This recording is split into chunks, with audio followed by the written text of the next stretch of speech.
Morning everybody. Really nice to have this opportunity to share our strategy with you. All of you would probably by now have seen that our new strategy is called Reinvent and Grow. And I'll just quickly kick off by maybe just explaining how we came onto that new, what will be our war cry for the next few years. As you know, and as Charlene mentioned, Reset and Grow is coming to an end soon. Now, Reset and Grow was about fixing the basics, addressing the cost base. In other words, a lot of internal things that we had to sort out. But we realized at the same time that we can't lose the external focus. In fact, we had to double up on external focus in a way. And that's why, Reset and Grow, the growth component also involved re-establishing our external focus and increasing our footprint. Now, the logo we used mostly internally for that was, you can see a spanner and a gear, whatever that. It's almost like, if Reset and Grow was we in our own engine room to a large extent, and obviously the Grow is the external focus. Then I think with the new strategy, we know that we have to focus externally and that we have to up our game and be a bit more imaginative. If to some extent we had to do some catch up, I think looking forward, we've got to look at the future, how things are changing, and we've got to prepare ourselves for, I think, some of the very interesting challenges lying ahead. And I think we're in a good position to do that. So with Reinvent and Grow, which we will unpack in a lot more detail throughout the day, we're going to reposition, as I mentioned, for the future. Digital transformation is like a golden thread running through everything. I think it's going to change, and we all know it. It's going to change the business world, financial services, fundamentally. We also I think we're going to be a bit more ambitious, in terms of product and service, what we call product and service leadership, where we actually want to stake our claim as a leader in many of the fields that we operate. And then on your right-hand side, we obviously have some stronghold, and we've, I think, re-established our presence in a number of existing distribution channels. But we need to be, I think, not just stronger going forward, we've also got to be a bit smarter. The external world out there is changing, and we need to adapt to that. And in fact, I think we can play a leading role in some of those changes. So yes, we're not going to neglect existing channels, but we will also start focusing on some alternative channels a lot more than we did in the past. And ultimately, it's around, growing market share. I think that's the ultimate test for whether our plans are working or not. So, that's the Reinvent and Grow strategy in a bit of a nutshell. And as I mentioned, Reinvent and Grow will be our sort of rally cry going forward. Reset and Grow worked very well for us. Every person in the company, in the group, knows about Reset and Grow. And each and every business unit's got their Reset and Grow targets. And it's almost like you say Reset and Grow, and people can actually play back what they understand by it. It's not necessarily the same by everybody, but it is a sort of a unifying force, and as I mentioned, the rally cry. And I think sort of internally, to some extent, externally as well, it is nice to have a, sort of a name for the strategy, and that's why we decided that, we're going to make it easy for everybody to just get onto the new bandwagon, which will be Reinvent and Grow. And I think it summarizes the essence of the difference between the old strategy and the new strategy. But hopefully after today, it'll be a lot more meaningful to you all. I'm going to just recap a little bit on Reset and Grow. Probably the last time that we'll talk about Reset and Grow.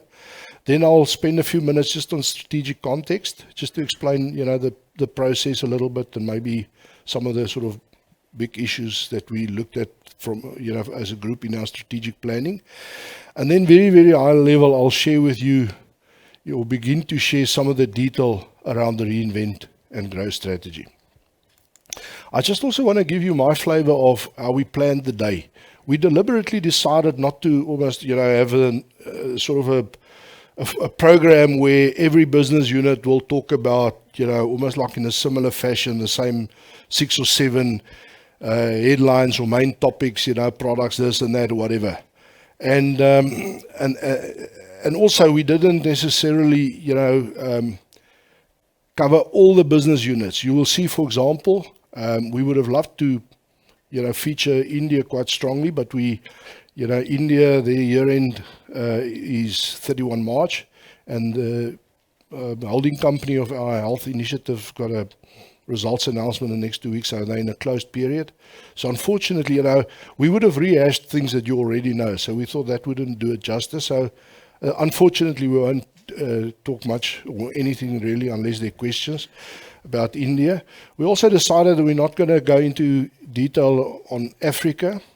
I think Africa is to some extent an extension of what we're doing here, and I think if you've got a flavor for the South African strategy, which we'll focus on here today, I think you'll have a sense of our plans around Africa, and obviously there will be many opportunities, to talk about more detail there. We're also not going to talk about Multiply. I mean, Multiply, we will over the next few months reposition Multiply, and it's a bit awkward because there are some sensitivities there that we're not in a position to share with the market. So, we rather decided to take it off the agenda for today. So Risto, after me, will, I think, hopefully illustrate to you that there's going to be a change of gears in terms of our capital management. That's going to be a major, major theme the next 3 years. After that, Peter will talk about Metropolitan. I think hopefully after his talk, you'll also agree that there's still some fuel in the tank. I think there are further opportunities to improve and increase growth. After that, Herman and Lawrence and Brandt will talk about the short-term cluster. That will be followed by Dumo, who will share with you the future of how we see employee benefits. Hannes has delegated his talk to Damien, and this is this federal operating model in practice. You'll see also that it's a little bit sometimes, but we like it that way, but it is a little bit like herding cats. All the guys had the same brief, but you wouldn't say it when you hear the presentations today. So Hannes decided now he's going to outsource his completely. Duma will show you a video, so he doesn't have stage fright today. He's prepared everything beforehand, and the rest of us, need to put up our best show. But also, Jeanette and Johan, I think, some of what Jeanette's going to say is actually what Johan's doing, and some of what Johan's going to say is what Jeanette's doing. So I hope you're in for a bit of an exciting day. I think importantly, we just like you to get a bit of a feel of what this strategy is all about. That's why, the final session is really about enabling digital-led distribution. And that distribution is what? It's not only sales, it's also the distribution of information, putting ourselves in a position to almost like distribute service and engagement and so forth digitally. So hopefully after the full day, you'll have a good flavor of what Reinvent and Grow is all about.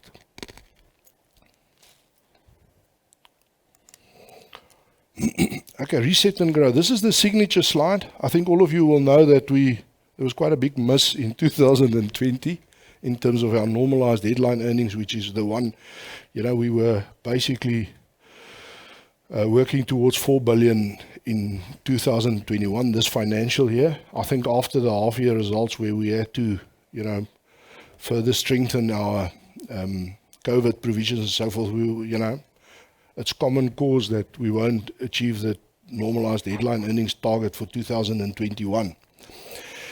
But I think, I'm all for bad performance plus good excuse doesn't equal good performance. So we're not trying to pretend that we had a great performance, but I think what we can say, with conviction, that as a group, as an entity, we're very, very proud of what we've done over the last few years. And I think we've re-established in this, call it franchise, or, I'm not talking brands because there's more than one brand, but I think we've basically, put the group into a position where we can really perform up to the levels that we set out there. I think we've ticked, just about all the boxes that we want to in terms of, what it is that we needed to fix and what we needed to improve and so forth. And let me just maybe spend a few minutes just, reminding everybody about some of those things. We started off quite early with a bit of a a drive to, I think, energize our people and, make sure that we all align behind a common vision. And I think, staff responded magnificently. It was really heartening to see, and it's almost as if the staff was actually waiting for, call it, executives just to, point them into a direction so that we actually could get going. And a big part of the focus was on delivery. And in order to deliver, you've got to empower and you've got to make people accountable. And that we've done, and hopefully, that will stand us in good stead going forward. The operating model is really working for us.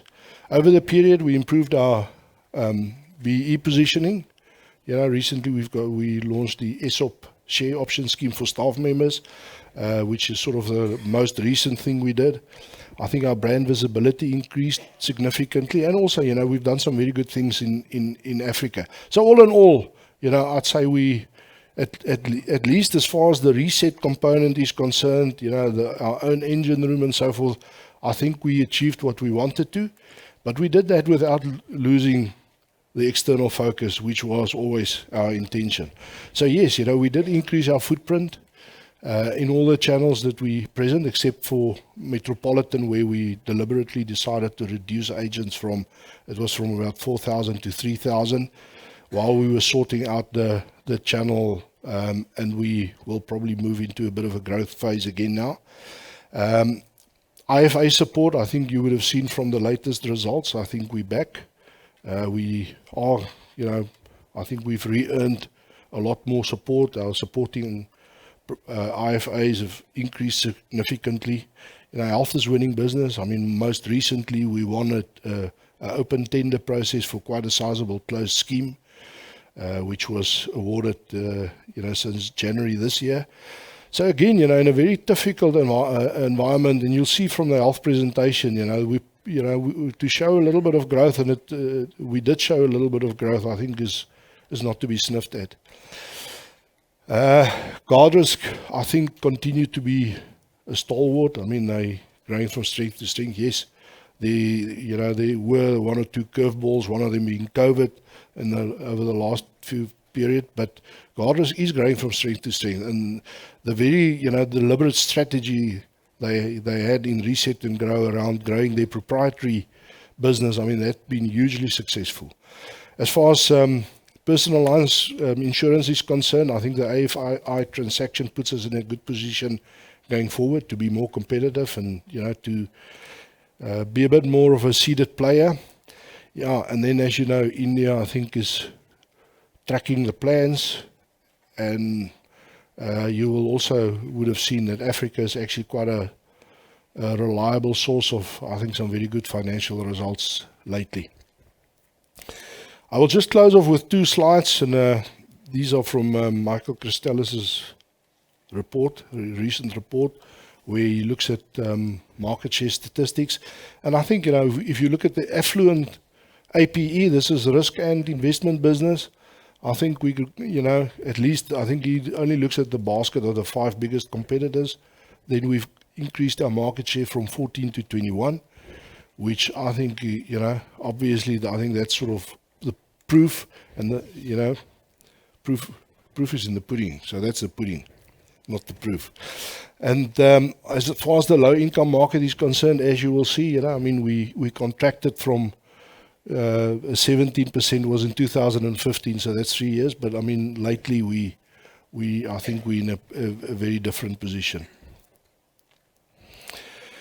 Okay, in terms of strategic content, I'd just like to go through, the process we followed, how we went about our strategic review process, and then I'll also, just highlight one or two, call it more general issues and topics that we allowed for. Now, we did follow, like we do everything else here, we followed a bottom-up approach. I mean, we're basically following a portfolio strategy approach. We see this group as a portfolio of business units that are, basically controlling their own destinies. And they, and we expect from them to be competitive wherever they operate. So that's the sort of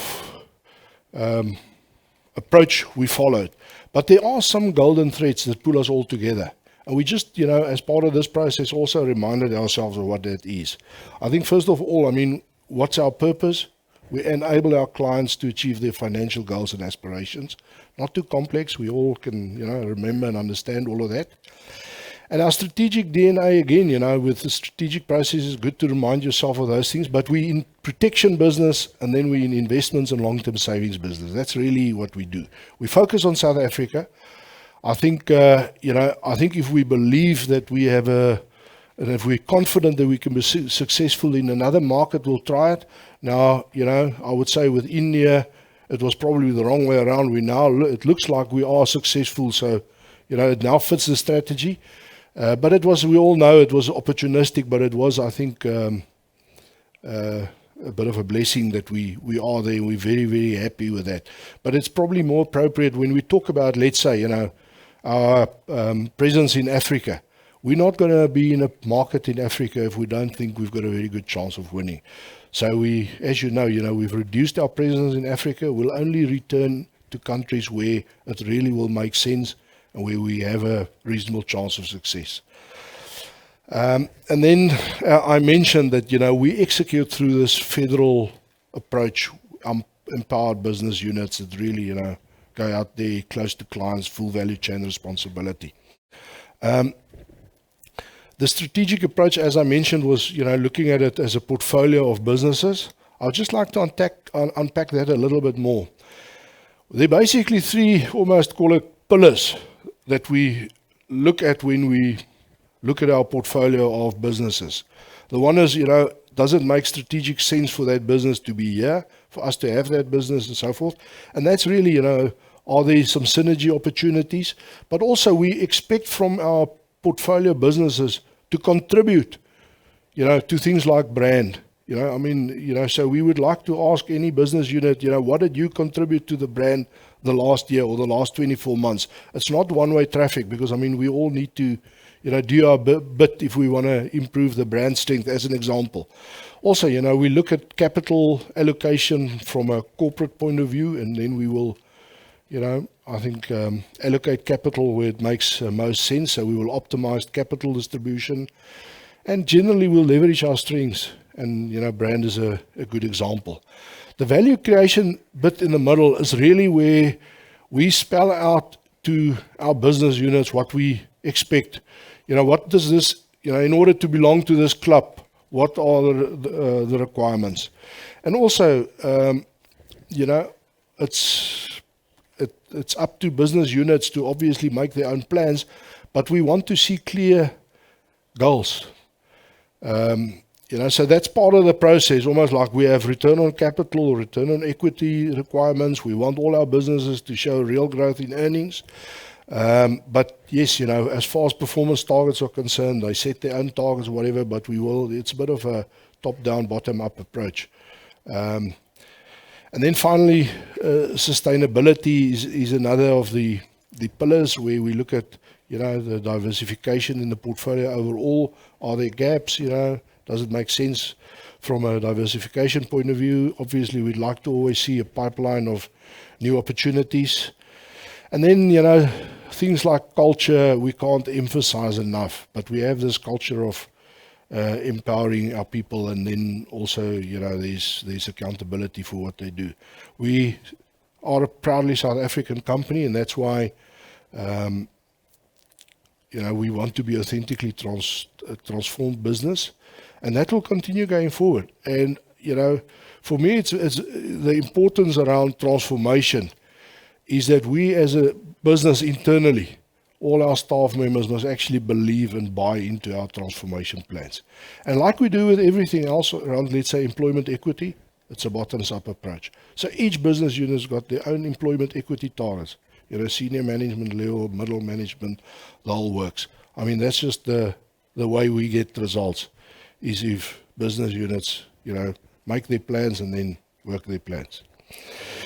And then finally, the whole issue around digital transformation, I can't emphasize enough. Look, I'm not going to go through all the trends, but, right up there is advances in digital and data analysis. I think what will be what can be automated will be. End-to-end digital value chains will fundamentally change the way in which we do business. I think right at the bottom we've got risk selection, where I think it's just getting a lot more sophisticated. Now a lot of our business is in the protection arena. So this is very, very important for us. And that's why, for example, the things around risk selection, pricing, underwriting is of utmost importance. We can't be a follower. We need to, be a leader in that arena. Then some more trends, advice. We believe that there will always be advice, but the nature of advice will change. The nature of our advisors will change, and we need to be part of that change. Some of it we might lead, some of it we will just align very strongly, but adapting to changes in the market doesn't mean that the importance of advice will reduce, but the nature will certainly change a lot. And then, we all know that the economy is in a, quite a tough position. It's amplified by COVID. But in all our plans, we're basically not bargaining on any tailwinds, certainly not. We're not too sure how strong the headwinds will be. But like in the Reset and Grow plans, going forward, we know where we're going to grow. It's not good that the market's going to give us that growth. It will have to be a bit of a competitive play, a market share play. I'll now move to the Reinvent and Grow strategy and unpack it a little bit. Look, it was a little bit of a debate. I know a year or two ago, I said that when we do the follow-up for Reset and Grow, we're definitely not going to throw an earnings target out there. We had our backs against the wall. That's why we had to do it. We didn't have a choice. But you will see we are throwing some targets out. And I think it's just maybe worth, just discussing that, because, there are one or two important things that I'd just like to point out. I think the targets, that we will share with you today, it shows our intent. I think we all know and understand that, and that's why also we're not focusing on short-term targets. So the targets that we set is almost like, what do we foresee in 2024? We try to unpack how we believe we will get there. And these targets are, some of them are more stretching than others. But I think there's a nice balance of prudency and whatever in the group.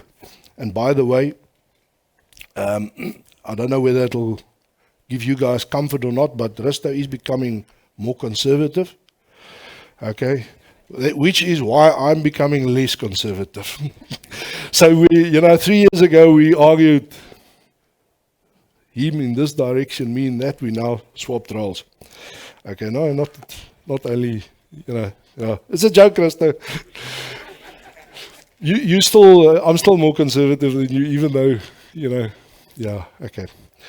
Now, more seriousness, I think, if I had to put myself in an asset manager or an analyst's shoes or whatever, I think unless we articulate our plans and make it tangible and make it real, you would find it impossible to measure our performance. And I think in that sense, it's only fair to try and articulate what our plans are and how we want to get there. We all know that the market's a dynamic place, and we'll see how we do, and maybe hopefully we'll overachieve on some and not miss too many of the others. So in that context, that I think in the end, we just felt that we will share some of the detail with you. So this is a bit of let's say the signature slide, which you'll probably now see more often going forward, the Reinvent and Grow strategy. In a bit of a summary, if we have to put it on one page, I'm going to unpack each one of those circles in more detail. So I'm not going to talk too much about them now. I've got one slide on each of them, with one exception, which I will talk to.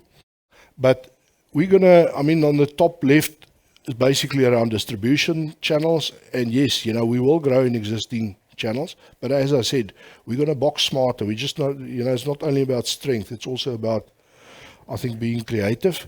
We will put a lot more emphasis on new channels, alternative channels. You'll see that digital is a common theme. It is a business imperative, and in fact, it creates fantastic opportunities. And then, as I said, product and service leadership is not just going to be talking around it. We're really, going to up the game in our expectations around that. On the other side of the slide, I think there, it's a bit more tangible. You'll see that we're targeting normalized headline earnings of 5 billion. I'll unpack that a little bit. We baked into our plans for the next few years a savings of more than 500 million. And I'm not going to unpack that. It's made up, different business units have plans, but we're not on a cost-cutting drive. It's more that, we're doing certain things and we can see that it will result in efficiency improvements. So we're not targeting efficient improvements. Well, we are targeting efficiency improvements, but the measure is more the earnings. I mean, our business units have revenue and cost. So it's not necessary for us to have almost like, cost targets anymore. It's in the context of what happens with the revenue targets. But just baked into their plans and some of their transformation plans and so on, talking digital transformation, there are opportunities to reduce the cost base. So that will certainly contribute. But I think the more important thing is, we really have a culture of financial discipline now. And we know and appreciate, we appreciate how difficult it is, and that for every rand that you spend, you've got to earning somewhere, and sometimes it's just easier not to waste money rather than it is to, I don't know, sell another policy or whatever. Although generally speaking, we're all in favor of driving revenue rather than cutting costs. Non-life insurance will be a bigger contributor. We foresee that in 2024 it will contribute 20% to our normalized headline earnings. We've got some market, and we'll share some of it, but we have some market share targets for the different business units. In fact, all the business units have some targets. And we'll just share some of that with you. For some of them, especially a business with a relatively low market share, then 1% could be meaningful, but we'll give you the detail. And then finally, and I think that's, I don't know, that's one of the things that excite me. The actuary in me now probably comes to the fore. But this ROE target of 20%, which is very achievable, I'll show you that later, is the one thing that I think really excites me. I think we're in a position to play a leading role as far as capital management in the South African insurance industry is concerned.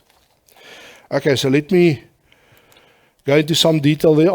This is a flavor. I mean, you can imagine, we've got, 10, 12 business units. They all have their plans to grow channels. I just want to point out on the right-hand side, the two blocks on the right. The top one you'll see, we're going to continue with footprint growth. MFP got plans to grow to the 1,400 agents, which has been part of the plans all along.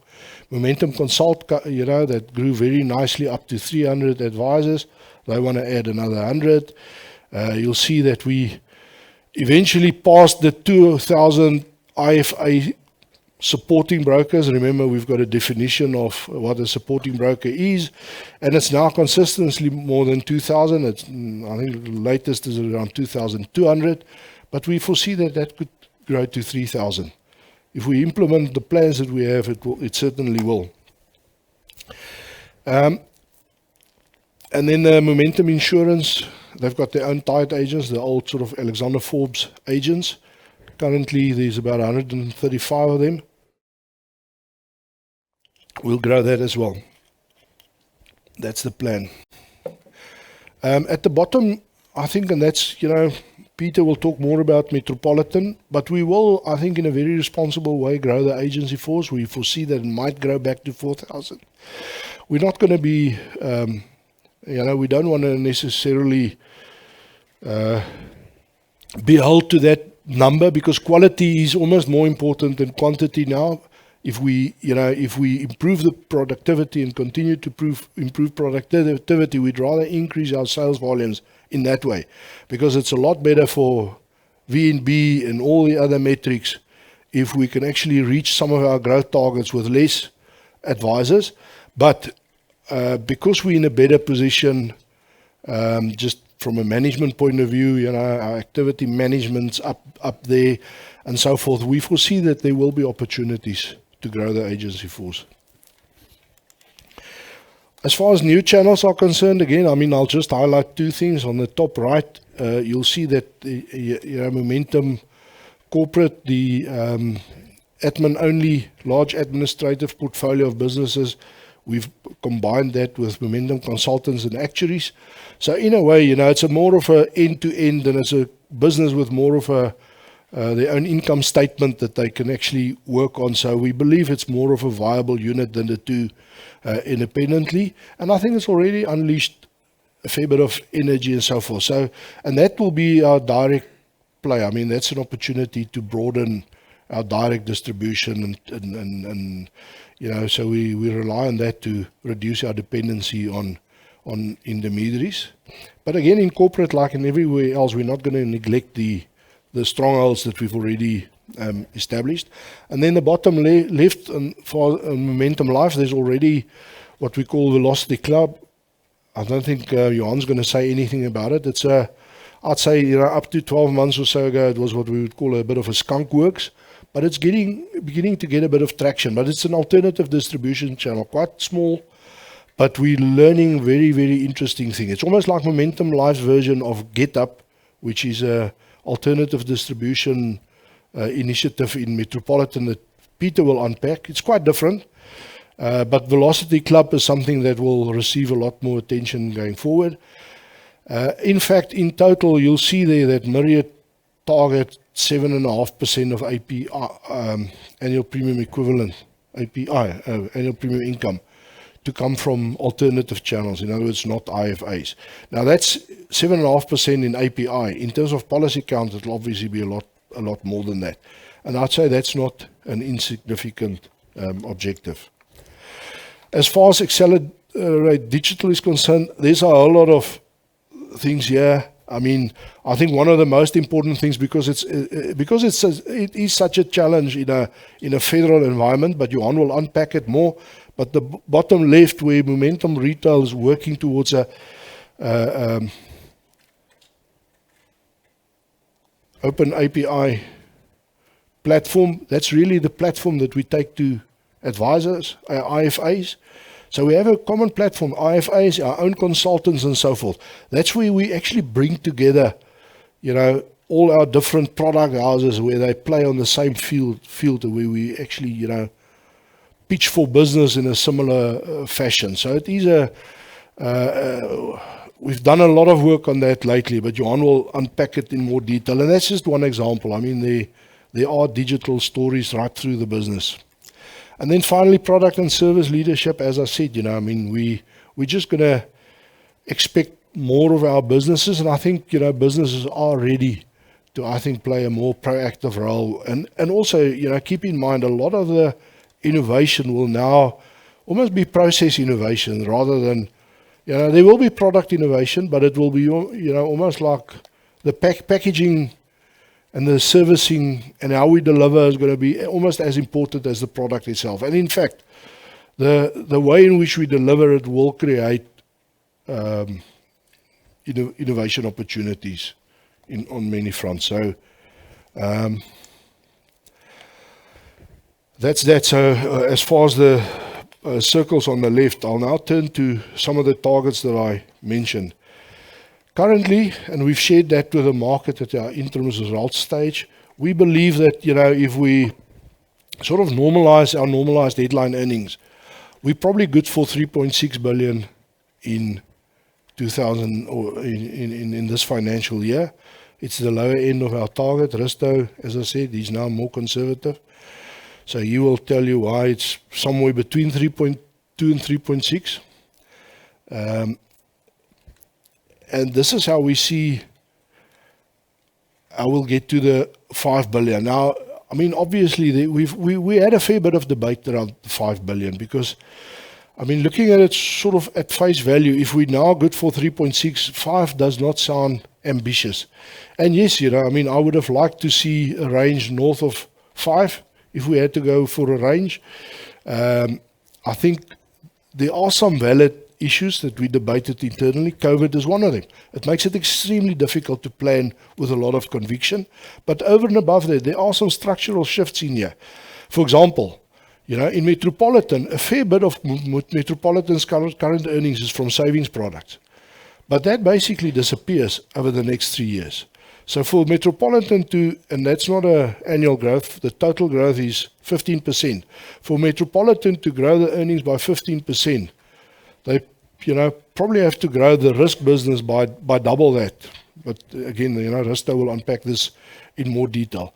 Also, for example, in Momentum Investments, there are, for example, we foresee that we will actually spend a bit of money on technology there.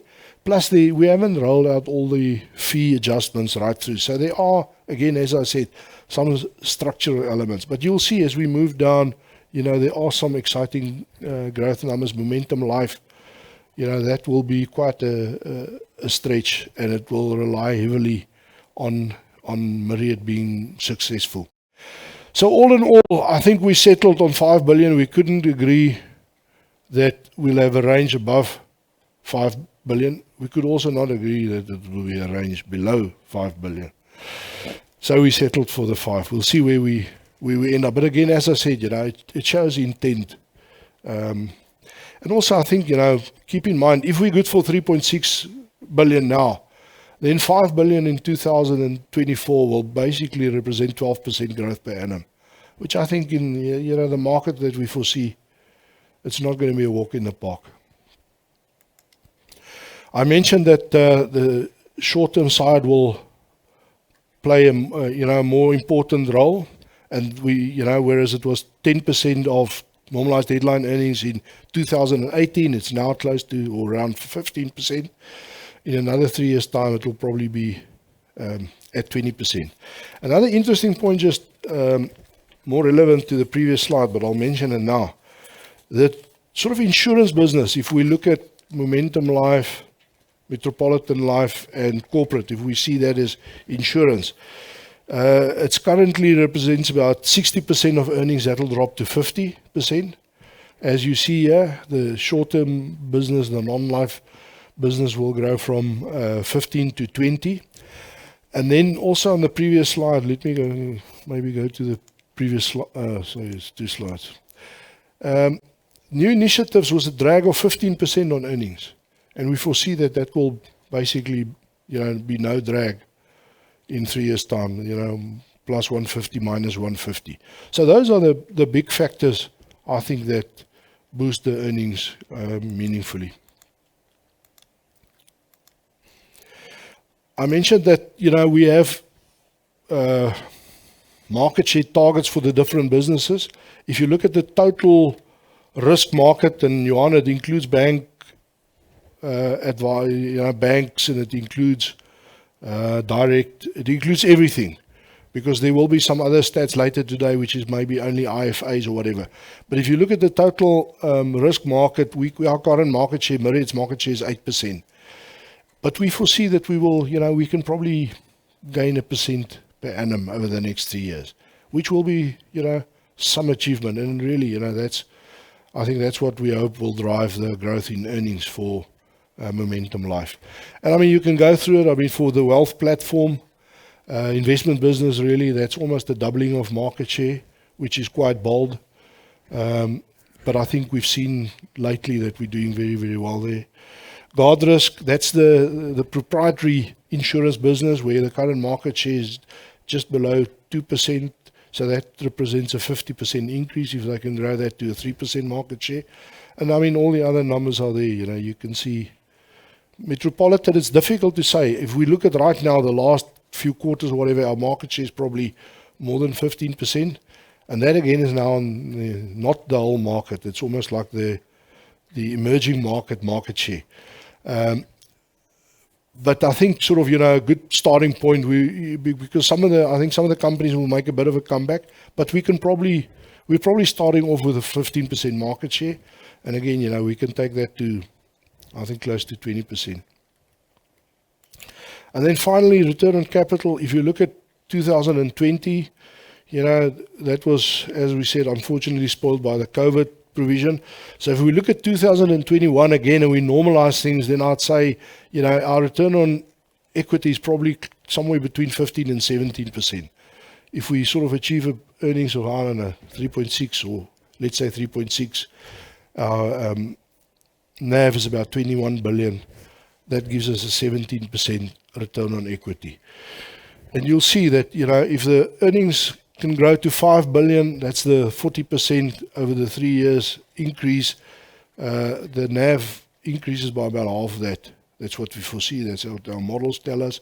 Then we will sit with the ROE of 20%. Again, you'll see Risto's got a range from something to 20.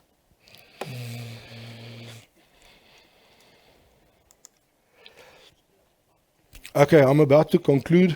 In 2018, this analogy we used, especially internally, we talked about the truck and the load. We had a huge truck, especially after the merger, and we lost market share. So huge truck, small load. Now, if that was what applied to 2018, then I think going forward, we'll have to reinvent the truck while we're adding load. You can see there's already a bit more load, but we're going to have some electric lorry or something emerging out of this thing. We're going to reinvent this over the next 3 years. I think if you ask me, in a nutshell, what are the challenges? What do we have to do? I think there are 4 things that, for me, almost like I would say would stand out. We'll have to master digitalization. We have to beef up distribution, and that's what I mentioned earlier. We can't do just what we did in the past better. We do have to do things differently. That's where a bit of reinvent and leadership in the distribution arena, and it's existing channels and new channels.